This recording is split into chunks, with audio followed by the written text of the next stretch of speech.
বন্ধুরা, আজ শোনাব বড় মিয়া আর ছোট মিয়ার এক অদ্ভুত অভিযানের গল্প। এক অন্ধকার রাতে তারা এসে পৌঁছালো এক মায়াবী হ্রদের ধারে।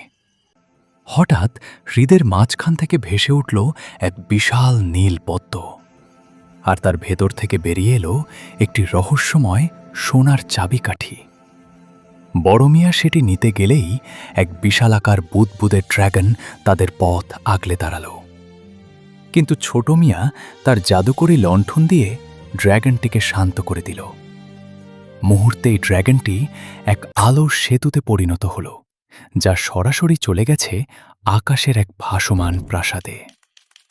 প্রাসাদের ভেতরে তারা দেখল হাজারো উড়ন্ত বই, যেখান থেকে সোনার অক্ষরগুলো পাখির মতো ডানা মেলে উড়ে বেড়াচ্ছে।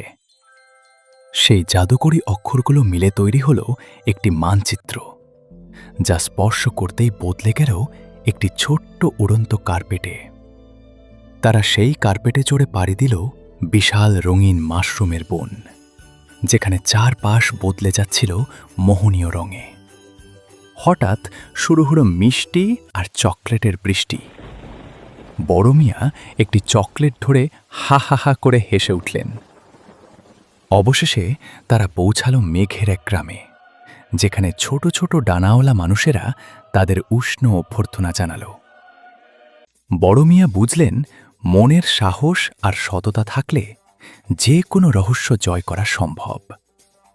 ভিডিওটি ভালো লাগলে সাবস্ক্রাইব করে সাথেই থাকুন, আর 7 পার্টটা পেতে কমেন্ট করেন।